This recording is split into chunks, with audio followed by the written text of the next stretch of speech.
300 எதுக்கு வாங்குற? நீ பேசாத. சந்தா வாங்குறீங்களா? சந்தாவா? எதுக்கு சந்தா? என்ன டிபார்ட்மெண்ட்? என்னத்துக்கு சந்தா? சந்தா வேணாம்.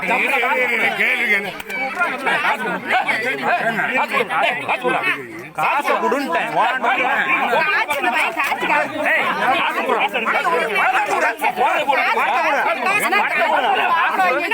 சேலம் நெய்க்காரன்பட்டியில அமைப்பு சாரா தொழிலாளர்களுக்கு கொரோனா நிவாரண நிதி 5000 ரூபாய் வாங்கி தரதா சொல்லி ஒவ்வொரு வீடா போய் 300 ரூபாய் நீங்க சந்தா தொகை கொடுக்கணும்னு சொல்லி வசூல் செஞ்ச அமைப்பு சாரா அதிகாரிகள் நாங்க அப்படின்னு பொய் சொல்லிட்டு போனவங்கள தர்ம அடி கொடுத்து போலீஸ்ல ஒப்படைச்சிருக்காங்க அந்த ஊரை சேர்ந்த இளைஞர்கள். இந்த கொரோனா வைரஸ் ஊரெல்லாம் பரவி வரதுனால இப்போ நம்ம தமிழகத்துல ஊரடங்கு போயிட்டு இருக்கு.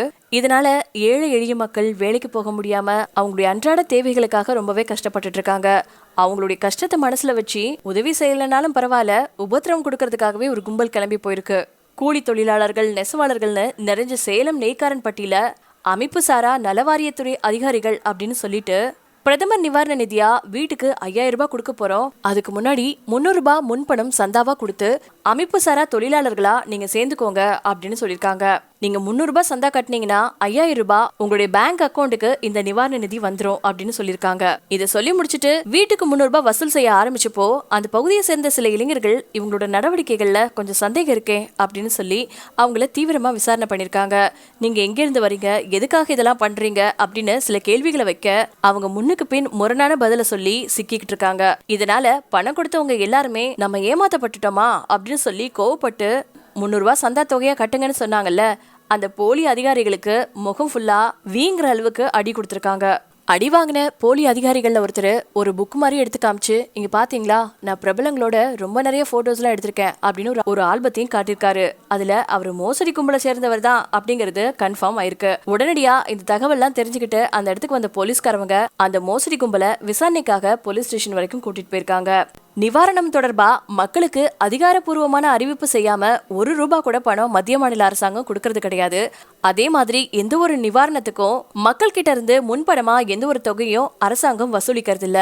சோ இத மக்கள் உணர்ந்து எச்சரிக்கையோட செயல்படணும் அப்படின்னு இந்த ஒரு விஷயத்தினால எல்லாருக்கும் ஒரு அவேர்னஸ் கிரியேட் பண்ணிட்டு இருக்காங்க. அதே மாதிரி இப்படி இக்கட்டான சூழ்நிலையில மக்களை ஏமாத்தணும்னு நினைக்கக்கூடிய இந்த மாதிரி மோசமான கும்பலை போலீஸ்காரவங்க கண்டிப்பா தண்டிச்சே ஆகணும் அப்படின்னு மக்கள் எல்லாருமே கோரிக்கை வச்சிருக்காங்க.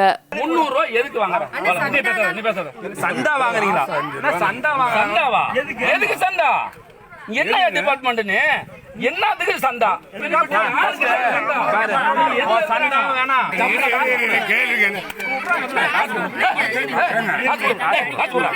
காசை கொடுன்ட்டேன்.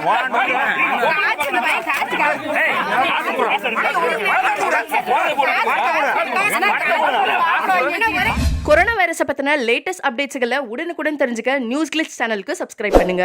நியூஸ் கிளிட்ஸோட இணைஞ்சிருக்க பக்கத்துல இருக்க பெல் ஐகானையும் பிரஸ் பண்ணுங்க.